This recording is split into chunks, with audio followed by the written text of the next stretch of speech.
It appears that, unfortunately, I have to do this all over again, which is incredibly frustrating. You know, I don't like having to play this video for you 1,000 fucking times, but I will keep doing it as long as people keep doing what they've been doing. Now, I've been told, and the argument is essentially that anybody who denies that pornography harms your brain is just in denial and doesn't want to quit. And I have a response to that, and I would like to discredit that argument entirely during this video. But we have to start somewhere with that discrediting, which means that, we have to go and watch a video about the value that we place on antidotes. One of the things about antidotes is that they are every demagogue's best friends. They love using them, and the thing is that they gin up panic. And go ahead, ask the British what happened when they were taken in by the 12 people that Andrew Wakefield, fraudulently created to gin up his conspiracy theory about what caused autism, and then patented, his own vaccine and was paid by a lawyer to put that stuff forward, and to say all that. So we're gonna go to concordance yet again, and this guy's channel is gonna get really commonly cited here if this bullshit doesn't stop and people don't start getting smarter about the things that they're saying. All of Britain was taken in, by the panic ginned up by the British media and by Andrew Wakefield, because people were not smart enough to realize just how pathetic the study that he actually put forward was.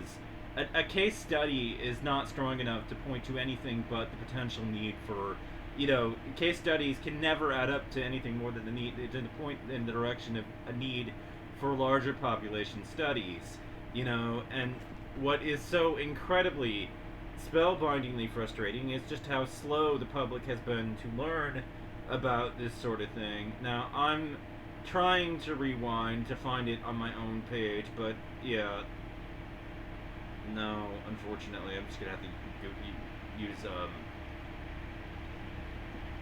pitfalls of thinking.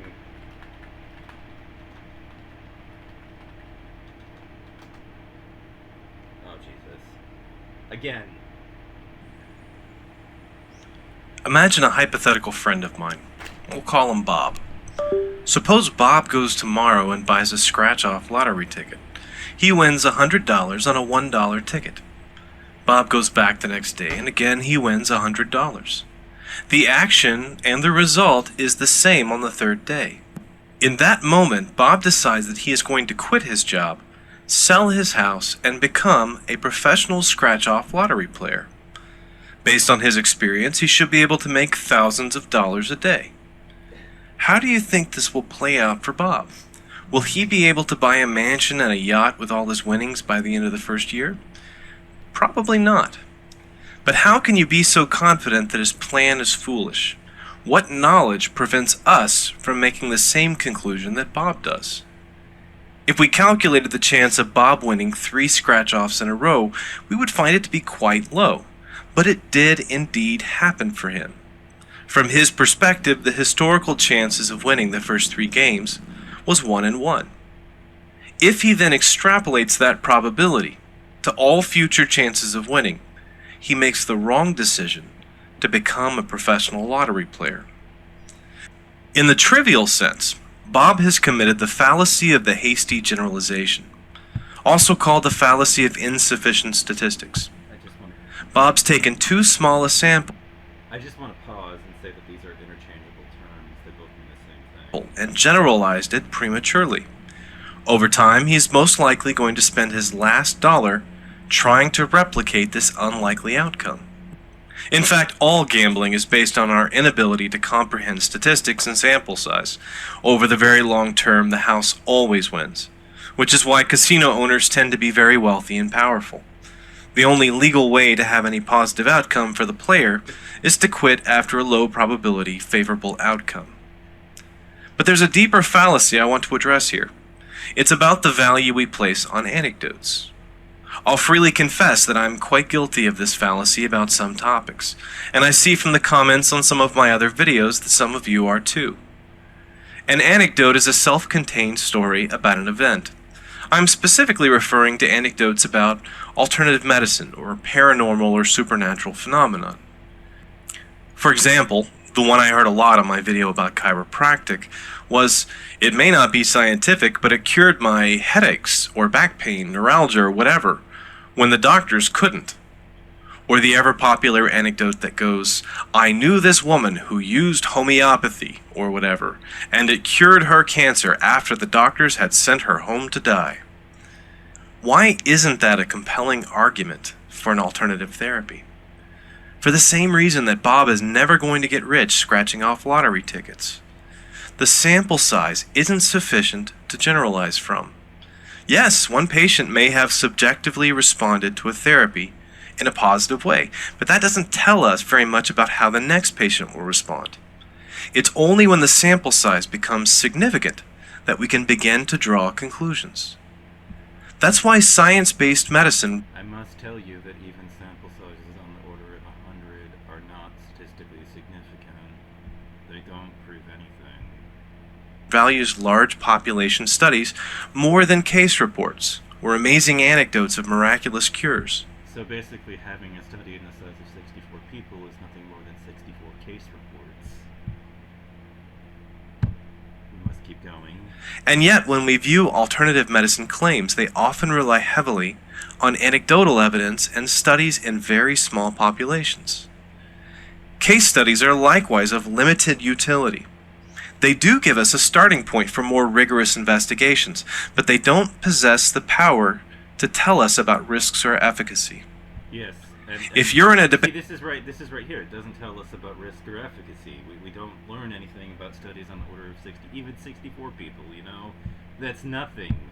with someone who is citing papers to support their views, one thing to check is the size of the populations used, And the usually people that indicated are by the letter. defending this are often, citing papers, obviously. But you see those N factors here. You've got two control groups and everything, and you need larger populations to do these sorts of studies. And this is really getting very frustrating about this literature that we're N, seeing. as in N equals 100. If groups are matched to each other, I we would be convinced by a study that even had, things on the order of N equals 100 or even 200. That's just not large enough. usually call them cohorts. The control group, and there needs to be a control group if we're eliminating placebo effect, and the treatment group should be roughly the same in size and composition. How big the cohorts are determines the statistical power of the test. A clinical drug trial may be evaluated on cohorts of thousands or even tens of thousands. And that's the kind of order that you need to be on to prove that pornography is harmful. Thousands or tens of thousands. Meanwhile, alternative medicine is often conducted on very small groups, less than 50. If they ever Andrew Wakefield's panic about the MMR vaccine that, caused measles rates to go up and kids to die and all that other shit that happened before he was discredited and exposed was done on the basis of 12 people. And America seems to be going down the same dark rabbit hole. want to be taken seriously by those of us who value reason and logic, they need to correct this methodological flaw.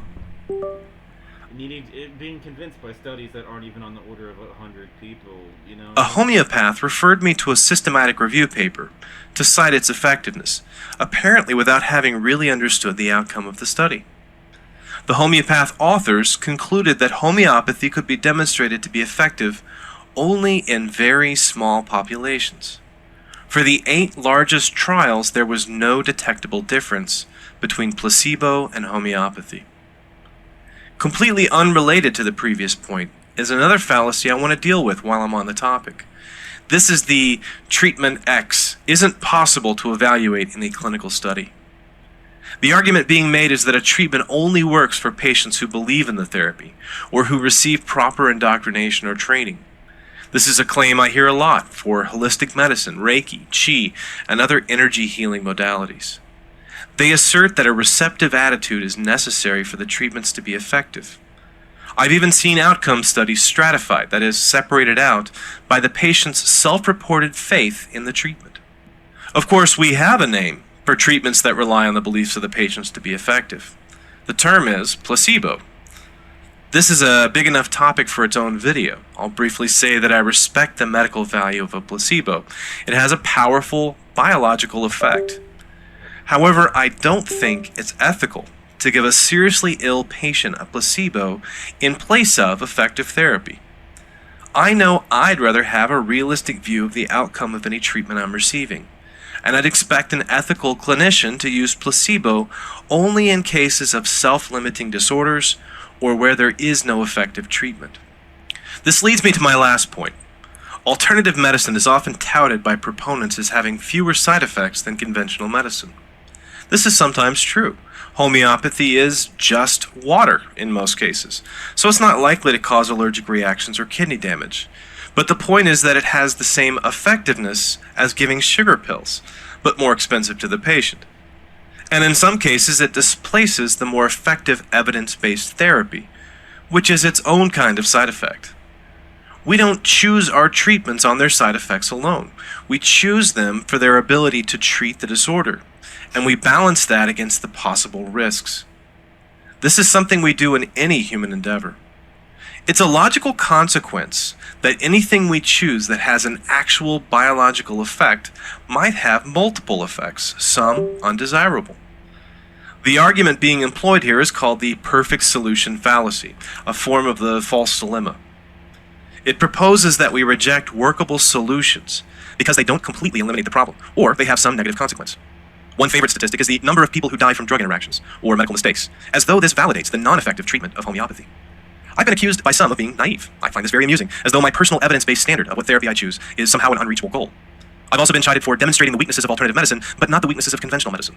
To do so would be a false balance. Of course, we should continuously strive for better medicine, to reduce side effects, to find out the best solution for the patient. But the methods we need to employ to make that improvement are evidence-based methods. I don't attack alternative medicine for being mystical. I attack it for not being demonstrated to work. So, to summarize, the basis for gambling and alternative medicine have an element in common, and exploit the same flaw in our thinking. They rely on a hasty generalization from a small sample size. So the next time you're tempted to try some pseudoscientific therapy because a trusted friend relates a positive anecdote, remember Bob, the professional lottery player, and look for the outcomes of large population studies instead. I'll leave you with two favorite quotes on the topic, from Roger Brenner: "The plural of anecdote is not data."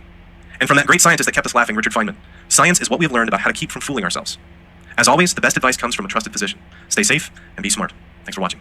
Now, after Andrew Wakefield's massive case of fraud, we're about to fall under the same sort of misguided moral panic over the use of pornography and the consumption of it, as it's supposedly causing brain damage in people. Now, I'm left at all this, having to pull up some of these papers, which I've gone over, myself on my own Facebook page, so I have to go look at them and, my own notes about this stuff. But, this article came out in Futurism, alright? And it said, brain scans, scientists scanned the brains of hardcore gooners and found something on this. And then I looked it up, and I went to the page to get the actual study that was the Frontiers study, and what I found is methods 16, so n equals 16, and 5 college students, so we have to combine that together. Let's see what our size is. Calculation 16 plus 5, so that would be 21, off the top of my head. So with 5 college students with severe pornography addiction, where you compared 16 normal kids and 5 college students, that were invited to participate. So your sample size here is basically 21, with 16 of them in one group and 5 of them in the other. Your control group. So basically this is on the same order of result that Andrew Wakefield's study was, that generated the whole panic and got the whole thing started in the first place. So the value that we should place on this is not any at all. We should tell these people that this is nothing but the basis for this is nothing but a pilot study, and that they need to do one where the number of people that are tested, as being affected by it or damaged by it, and against the control group, needs to be on the order of thousands or tens of thousands before the evidence that they've presented has any value whatsoever. 16 case reports proves absolutely nothing and is completely, the weight of that evidence is literally weightless, worthless, completely proves nothing, and we are fully justified in dismissing it out of hand because of the fact that the sample size is insufficient to conclude anything from and cannot tell us anything whatsoever about the next person who consumes pornography. You know? And futurism should be ashamed of itself because it is, again, just doing this bullshit and trying to draw another panic on the base, because if it bleeds, it leads. The great bias of the press for negative reporting makes them want to gin up another panic because it's profitable for them, you know? And then I found this study by JAMA, as well. This is supposed to be the smoking gun of harm that comes at, about brain structure damage, and we're all supposedly in denial because you've got papers like this that you can cite, but this is not of value either. Design and setting and participants in a study conducted at the Max Planck Institute for Human Development in Berlin, Germany. 64 healthy males covering a wide range of pornography consumption reported hours per use. So 64 people. And where's the control group in here? Are they being compared against healthy controls at all in this? We found significant negative associate, but again, where are the fucking control group in this so that you can compare them against them to know that, anything about the supposed harm in this, they're like, to eliminate the placebo effect of it, any control groups in this, and the study is 64. Again, not convincing. Like, we're about to be taken in by another ginned up panic like we were against the MMR vaccine. The plural of antidote is not the N factor here is only on the order of 64, which is still not large enough to tell us anything about how pornography consumption will affect the next person who finds themselves consuming it. Ask the British what happened when their people succumbed to a panic on the basis of a study that only sampled 7 people. Ask them, then you'll know why we should not panic over studies that only sample 64 people. This is insane. People are like, no, the goons are just in denial about it rotting their brains, and meanwhile they're saying it rots the brains on the backs of studies with sample sizes that don't even exceed 100. Ginned up panic. Don't be fooled. So foolish. You're all being taken in by the fallacy of insufficient statistics, as in the fallacy, also known as the fallacy of the hasty generalization. We don't know anything about how the use will affect the next person that consumes it on the basis and the backs of these studies. This one was another one that was done in brain activity, sex, with Baird. And again, their sample size is 38. To conclude anything from the study would be to be a fool of the fallacy of the hasty generalization. We got taken in last time by Andrew Wakefield. Don't be a fool. Demand larger studies. Then, see, this was the same study as before. NC equals 64. Color me unconvinced. The plural of antidote is not data.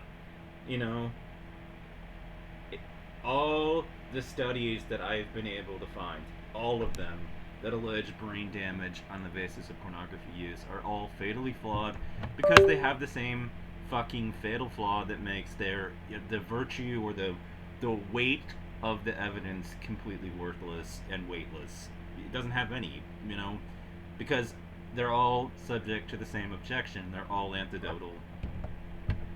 64 case reports proves absolutely nothing. Its value is only in being a pilot study pointing to the need for further research to verify whether you're onto something or not. It's very likely that this was all just coincidental and you weren't, or that this was placebo, or some other variable is not being accounted for to account for the damage in all of this.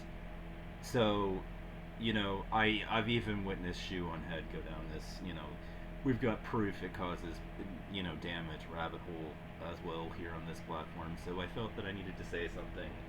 I have found study after study after study at this point about the alleged harms of it, but the whole problem is that I have not found one that could even exceed an N factor of 200.